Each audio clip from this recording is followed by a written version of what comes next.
नमस्कार, स्वागत है आपका वीकेंड डायरी में। मैं हूं आपके साथ अमित शर्मा। आज वीकेंड डायरी में हम विश्लेषण करेंगे देश की उन दो सबसे बड़ी और जुड़ी हुई खबरों पर जिसने दिल्ली की सड़कों से लेकर संसद के गलियारों तक तहलका मचा दिया। एक तरफ जंतर मंतर पर करीब 50 दिनों तक चला छात्रों का ऐतिहासिक आंदोलन, समाज सेवी सोनम वांगचुक का 26 दिनों का अनशन, पुलिस की सख्ती और आखिर में सरकार का झुकना, जिसके चलते केंद्रीय शिक्षा मंत्री धर्मेंद्र प्रधान को अपनी कुर्सी गंवानी पड़ी। तो दूसरी तरफ 20 जुलाई से शुरू हुए संसद के मानसून सत्र में इसी मुद्दे पर भारी हंगामा हुआ। विपक्ष सड़कों पर हुई पुलिसिया कार्रवाई को लेकर सरकार पर आक्रामक रहा, लेकिन इसी घमासान के बीच 29 जुलाई को लोकसभा से परीक्षा संशोधन विधेयक ध्वनिमत से भी पारित हो गया। एक ऐसा कानून जो परीक्षा प्रणाली में धोखाधड़ी करने वालों के लिए अब तक की सबसे सख्त सजा का रास्ता खोलता है। तो आखिर नीट पेपर लीक से शुरू हुआ ये आंदोलन कैसे देश का सबसे बड़ा छात्र आंदोलन बना? धर्मेंद्र प्रधान के इस्तीफे के बाद अब शिक्षा मंत्रालय की कमान किसके पास है? संसद का मानसून सत्र कितना हंगामेदार रहा और इस नए कानून में नकल माफिया पर शिकंजा कसने के लिए क्या क्या कड़े प्रावधान हैं? आइए पलटते हैं वीकेंड डायरी के इस सप्ताह के पन्ने।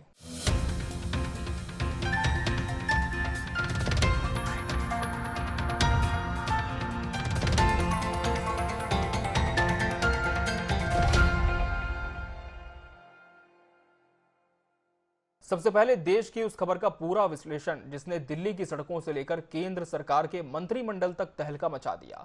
जंतर मंतर पर करीब 50 दिनों तक चला एक छात्र आंदोलन जिसने आखिरकार केंद्रीय शिक्षा मंत्री धर्मेंद्र प्रधान की कुर्सी छीन ली। यह आंदोलन शुरू हुआ था नीट परीक्षा में कथित पेपर लीक को लेकर और आगे बढ़ते बढ़ते ये देश के सबसे बड़े छात्र आंदोलनों में से एक बन गया। समाज सेवी सोनम वांगचुक का 26 दिन का अनशन, पुलिस की सख्ती और आखिर में सरकार का झुकना, ये सब कुछ हुआ। तो आखिर यह आंदोलन शुरू कब हुआ, कैसे बढ़ा, कैसे खत्म हुआ, धर्मेंद्र प्रधान ने इस्तीफा किस तरह से दिया और अब शिक्षा मंत्रालय की कमान किसके हाथ में है?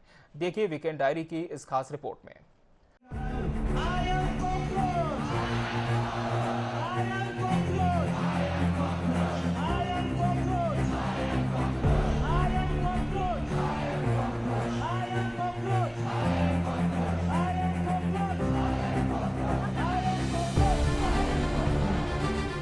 15 मई सीजेआई की टिप्पणी से विवाद शुरू। 16 मई कॉकरोच जनता पार्टी का गठन। 6 जून जंतर मंतर पर आंदोलन शुरू। 28 जून सोनम वांगचुक का अनशन शुरू।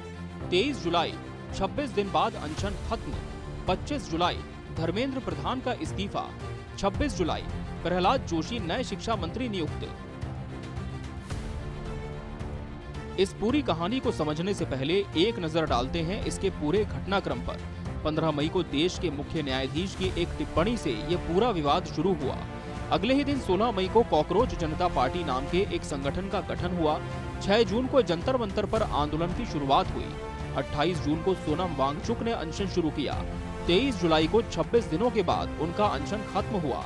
25 जुलाई को धर्मेंद्र प्रधान ने इस्तीफा दिया और 26 जुलाई को प्रहलाद जोशी को नया शिक्षा मंत्री बनाया गया। इस पूरे आंदोलन की जड़ें जाती हैं 15 मई की एक अदालती टिप्पणी तक। सुप्रीम कोर्ट में सुनवाई के दौरान देश के मुख्य न्यायाधीश सूर्यकांत ने बेरोजगार युवाओं और सोशल मीडिया कार्यकर्ताओं की तुलना तिलचट्टों और परजीवियों से कर दी। There are youngsters like cockroaches. They don't get any employment. They don't have any place in profession.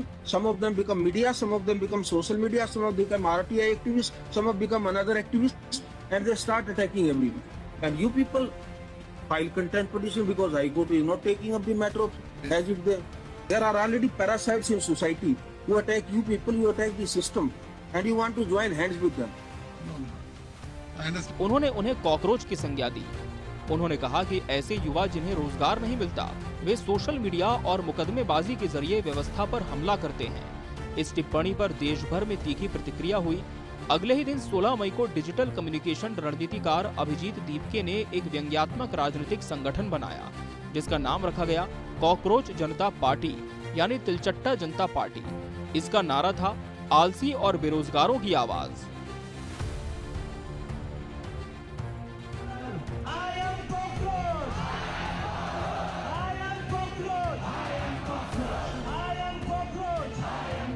इसी बीच देश की सबसे बड़ी मेडिकल प्रवेश परीक्षा नीट यूजी 2026 के आयोजन के बाद खबरें आई कि परीक्षा से पहले ही कुछ छात्रों तक प्रश्न पत्र पहुंच गए थे।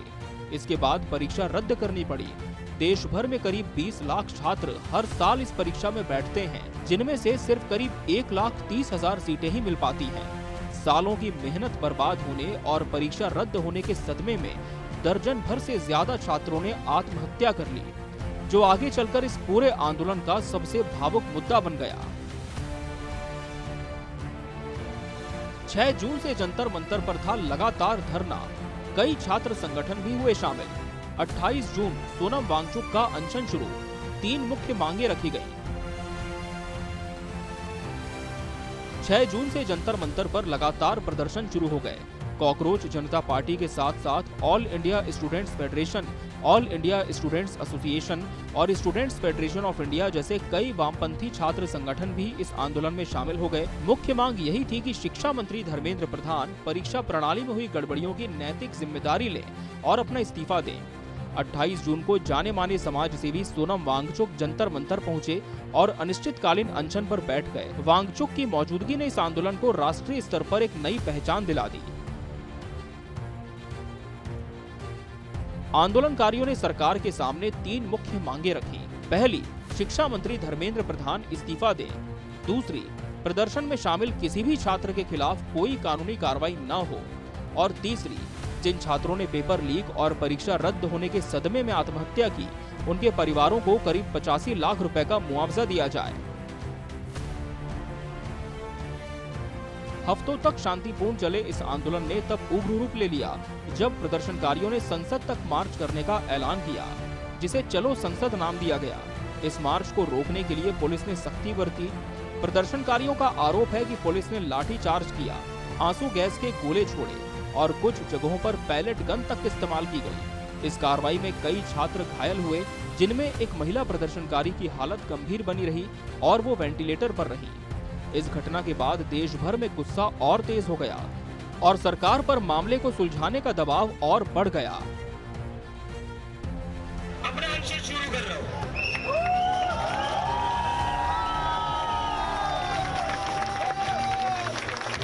मैं आज से अनशन अपना शुरू कर रहा हूं।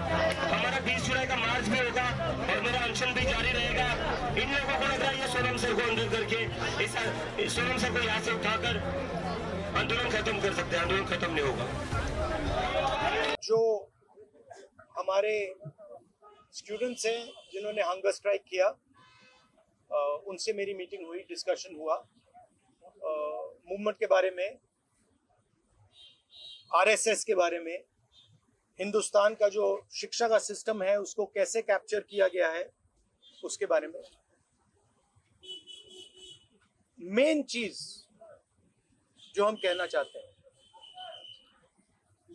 कि स्टूडेंट्स की 3 डिमांड्स हैं और these are not negotiable demands, and this is not me saying it, this is the students of India saying it, that there are 3 non negotiable demands. The first demand, पहली demand is that the education minister who is corrupt, incompetent, misaligned, has to be sacked. 23 जुलाई की रात सोनम वांगचुक ने अपना 26 दिन से चल रहा अनशन खत्म किया, जब सरकार ने उन्हें आश्वासन दिया कि प्रदर्शनकारियों के खिलाफ कोई कानूनी कार्रवाई नहीं होगी, भविष्य में पेपर लीक रोकने के लिए ठोस चर्चा होगी और आत्महत्या करने वाले छात्रों के परिवारों को मुआवजा दिया जाएगा। अगले दिन 24 जुलाई को सरकार के 2 वरिष्ठ मंत्रियों और कॉकरोच जनता पार्टी के 2 नेताओं के बीच सीधी बातचीत हुई। इसके बाद 25 जुलाई को केंद्रीय शिक्षा मंत्री धर्मेंद्र प्रधान ने प्रधानमंत्री नरेंद्र मोदी को अपना इस्तीफा सौंप दिया। उन्होंने अपने संदेश में लिखा कि वे देश के युवाओं की आकांक्षाओं, भावनाओं और वाजिब उम्मीदों का पूरा सम्मान करते हैं। राष्ट्रपति द्रौपदी मुर्मू ने तुरंत ही उनका इस्तीफा मंजूर भी कर लिया। इस्तीफे की खबर आते ही जंतर मंतर पर जश्न का माहौल बन गया। कॉकरोच जनता पार्टी के प्रवक्ता ने ऐलान किया कि उनकी सभी मांगे मान ली गई हैं, इसलिए आंदोलन को तुरंत खत्म किया जा रहा है। इस तरह 6 जून को शुरू हुआ ये आंदोलन 25 जुलाई को यानी करीब 50 दिनों के बाद खत्म हुआ। धर्मेंद्र प्रधान के इस्तीफे के अगले ही दिन 26 जुलाई को केंद्रीय मंत्री प्रहलाद जोशी को शिक्षा मंत्रालय की अतिरिक्त जिम्मेदारी सौंपी गई। 63 साल के प्रहलाद जोशी पहले से ही नवीन और नवीकरणीय ऊर्जा मंत्रालय के साथ साथ उपभोक्ता मामले, खाद्य और सार्वजनिक वितरण मंत्रालय की जिम्मेदारी संभाल रहे हैं। अब शिक्षा मंत्रालय मिलने के बाद उनके पास एक साथ 3 बड़े मंत्रालयों का कार्यभार आ गया है। राजनीतिक विश्लेषकों का मानना है कि शिक्षा मंत्रालय संभालना प्रहलाद जोशी के लिए आसान नहीं होगा, क्योंकि परीक्षा प्रणाली को लेकर अब देश भर में जांच और सतर्कता बढ़ गई है। उनके सामने सबसे बड़ी चुनौती होगी नेशनल टेस्टिंग एजेंसी की कार्यप्रणाली में सुधार लाना और छात्रों और अभिभावकों के बीच परीक्षा प्रणाली पर टूटा हुआ भरोसा फिर से बहाल करना। राजनीतिक जानकारों के मुताबिक धर्मेंद्र प्रधान का इस्तीफा प्रधानमंत्री नरेंद्र मोदी की सरकार के लिए एक बड़ा झटका माना जा रहा है, क्योंकि युवाओं के दबाव में किसी वरिष्ठ मंत्री को पद छोड़ना पड़ा हो, ऐसा उदाहरण कम ही मिलता है। आंदोलन खत्म होने के बाद कॉकरोच जनता पार्टी के संस्थापक अभिजीत दीपके ने जंतर मंतर पर अपने आखिरी संबोधन में कहा कि ये अंत नहीं है, हम फिर मिलेंगे। यानी आने वाले समय में परीक्षा सुधार और युवाओं से जुड़े मुद्दों पर यह आंदोलन दोबारा सिर उठा सकता है। कुल मिलाकर ये आंदोलन सिर्फ एक मंत्री के इस्तीफे तक सीमित नहीं है, ये देश के युवाओं की उस बढ़ती बेचैनी की झलक रही जो परीक्षा प्रणाली में पारदर्शिता और जवाबदेही चाहते हैं। प्रहलाद जोशी के सामने अब असली परीक्षा है टूटे हुए भरोसे को फिर से जोड़ने की। Bureau report, Asian news.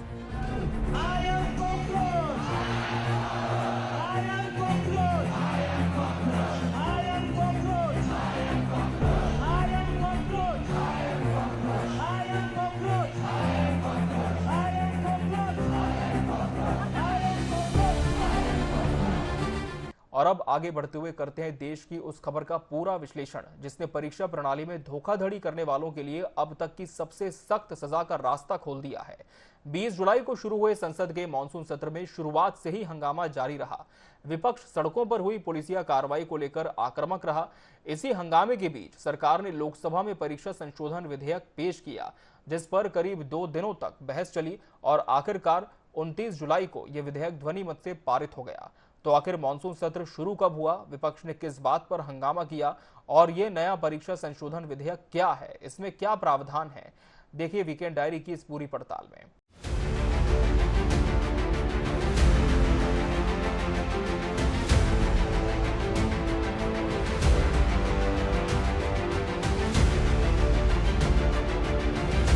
पूरा घटनाक्रम एक नजर में। 20 जुलाई मानसून सत्र की शुरुआत। 13 अगस्त तक चलेगा सत्र, कुल 19 बैठकें। 27 जुलाई विधेयक लोकसभा में पेश। 28-29 जुलाई 2 दिन चली गहन बहस। 29 जुलाई ध्वनिमत से विधेयक पारित। मानसून सत्र की शुरुआत 20 जुलाई को हुई और ये सत्र 13 अगस्त तक चलेगा। इस दौरान कुल 19 बैठकें होनी हैं और सत्र की शुरुआत में ही 28 विधेयक संसद में लंबित बताए गए थे। 27 जुलाई को केंद्रीय राज्य मंत्री जितेंद्र सिंह ने लोकसभा में परीक्षा संशोधन विधेयक पेश किया। नंबर 13 श्री जितेंद्र सिंह। अध्यक्ष महोदय, I rise to move for leave to introduce the public examinations bracket prevention of unfair means amendment bill 2026 to amend the public examination prevention of unfair means bill 2024. Thank you, Speaker sir.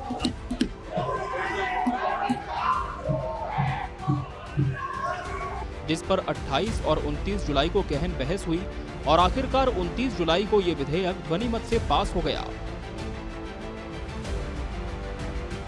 शुरुआत से ही थे हंगामे के आसार। छात्र आंदोलन पर police कार्रवाई मुख्य मुद्दा।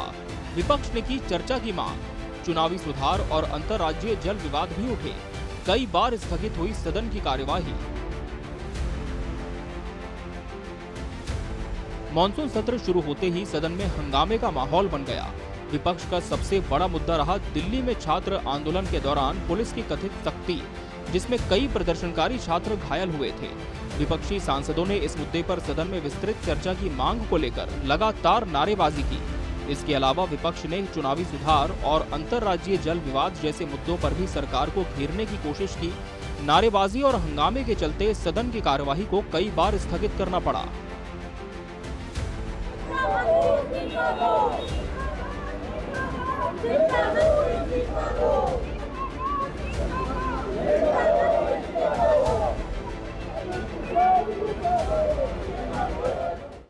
देखिए, ये जो हमारा संसद का सत्र होता है, ये इसीलिए होता है कि सब मुद्दों का जो है वो विस्तार पूर्वक जो है हम लोग डिस्कस कर सके और सरकार की जवाबदेही सब चीज़ के लिए होती है, उसी के लिए होता है। और हम लोग चाहते हैं कि सत्र चले और जो है ये अपने प्रश्न जो है वहाँ रखे। लेकिन अगर हुड़दंग करेंगे और वहाँ पे उत्पात मचाएंगे और जैसे जिस तरह से ये प्रोटेस्ट भी चल रहा है तो वो ठीक नहीं है, क्योंकि जनता ने जिस सरकार को चुना है वो कैसे सरकार चलाएगी ये उनका अधिकार है। अगर आपको इतना ही है तो आप भी खड़े हो जाइए। तो आप आर्म ट्विस्ट नहीं कर सकते गवर्नमेंट को कि आपको किसको सैक करिए, किसको रखिए। तो ये आर्म ट्विस्टिंग अच्छी नहीं है। ये विधेयक आया क्यों? 2024 का पुराना कानून था आधार। इस कानून के दायरे में यूपीएससी, एसएससी, रेलवे भर्ती बोर्ड, आईबीपीएस और एनटीए भी शामिल। हाल के पेपर लीक मामलों से मिला सबक, सरकार ने माना कानून को और सख्त करने की जरूरत। इस नए संशोधन विधेयक की जड़ें जाती हैं 2024 के परीक्षा अनुचित साधन रोकथाम कानून तक। ये पुराना कानून यूपीएससी, एसएससी, रेलवे भर्ती बोर्ड, आईबीपीएस और उच्च शिक्षा प्रवेश परीक्षाओं के लिए जिम्मेदार नेशनल टेस्टिंग एजेंसी जैसी बड़ी परीक्षा एजेंसियों पर लागू होता है। इस कानून के तहत अपराधों को पहले से ही संज्ञेय, गैर जमानती और गैर समझौता योग्य बना दिया गया था। केंद्रीय मंत्री जितेंद्र सिंह ने सदन में कहा कि हाल के वर्षों में परीक्षा पेपर लीक और संगठित धोखाधड़ी की जो घटनाएं सामने आई हैं, उनसे सबक लेते हुए सरकार ने इस कानून को और सख्त करने का फैसला किया। उन्होंने कहा कि ये संशोधन छात्रों और युवाओं के हितों की रक्षा के लिए लाया गया है और सरकार परीक्षा प्रणाली की पारदर्शिता और विश्वसनीयता को लेकर पूरी तरह प्रतिबद्ध है।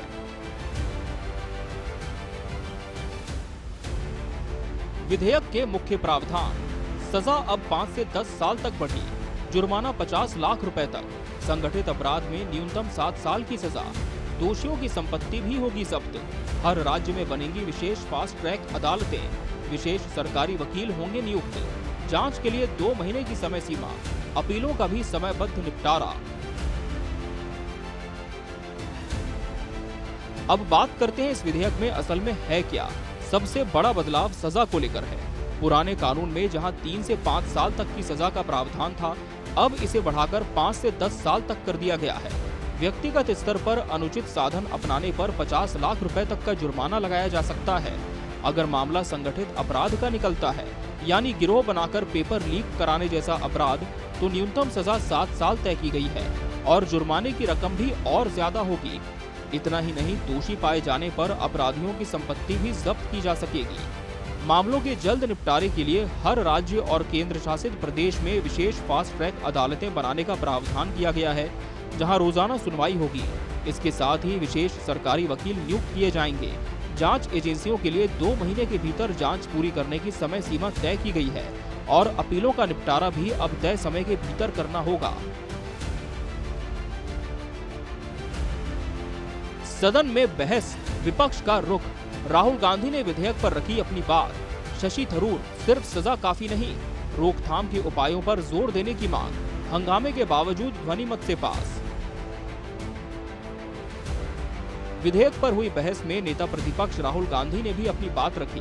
कांग्रेस सांसद शशि थरूर ने कहा कि सिर्फ सख्त सजा का प्रावधान कर देना काफी नहीं है। सरकार को पेपर लीक रोकने के लिए ठोस निवारक उपाय भी करने चाहिए, ताकि घटना होने के बाद सजा देने की बजाय घटना को होने से ही रोका जा सके। इसके बावजूद व्यापक चर्चा के बाद सदन ने इस विधेयक को ध्वनिमत से पारित कर दिया। सरकार की तरफ से कहा गया कि ये विधेयक देश के हर छात्र के सपनों की रक्षा करता है और परीक्षा प्रणाली की पवित्रता भंग करने वालों को कानून की पूरी सख्ती का सामना करना पड़ेगा। साथियों, विश्वस्त परीक्षा पद्धति, इसके लिए हम लगातार एक के बाद एक कदम उठा रहे हैं। टास्क फोर्स की रचना हो, फास्ट ट्रैक की और रचना हो, राज्यों के सुझावों को ध्यान में लेना हो, क्योंकि पिछले कई दशकों से हर राज्य और केंद्र सरकार इस प्रकार की पेपर लीक की परेशानी झेल रहा है। बच्चों के भविष्य को भी इसके कारण संकट पैदा हो रहा है। इन सब को ध्यान में रखते हुए देशव्यापी सभी राज्यों में भी और केंद्र में भी शिक्षा पद्धति में सुधार अनिवार्य हो गया है। टेक्नोलॉजी के भरपूर उपयोग की आवश्यकता हो गई है और साथ साथ फिर से कोई पेपर माफिया, पेपर लीक करने वाली गैंग, देश के बच्चों के भविष्य के साथ खिलवाड़ करने वाली गैंग, उनको बख्शा नहीं जाएगा। इसलिए कठोर कानूनों की भी जरूरत है। हम संसद में बिल लेकर के गए थे और जैसा मैंने आपको वादा किया था, गत 2 दिन संसद के दोनों सदनों ने, अधिकतम माननीय सांसदों ने विस्तार पूर्वक उससे चर्चा की है। विश्वस्त परीक्षा पद्धति की दिशा में जाने में एक महत्वपूर्ण काम पूर्ण हुआ है। काम आगे भी चलता रहेगा। हम ऐसी परिस्थितियों को लंबे समय तक नहीं चलने देंगे। इस विश्वास के साथ साथियों, आइए हम सब मिल करके विकसित भारत के स्वप्न को पूर्ण करने के लिए कंधे से कंधा मिलाकर के चलें। बहुत बहुत धन्यवाद। कुल मिलाकर ये विधेयक हाल के महीनों में हुए परीक्षा पेपर लीक विवादों की सीधी प्रतिक्रिया है। सरकार का दावा है कि ये कानून छात्रों के भरोसे को फिर से मजबूत करेगा, तो विपक्ष का कहना है कि सजा के साथ साथ रोकथाम पर भी उतना ही ध्यान देना जरूरी है। Bureau report, Asian news.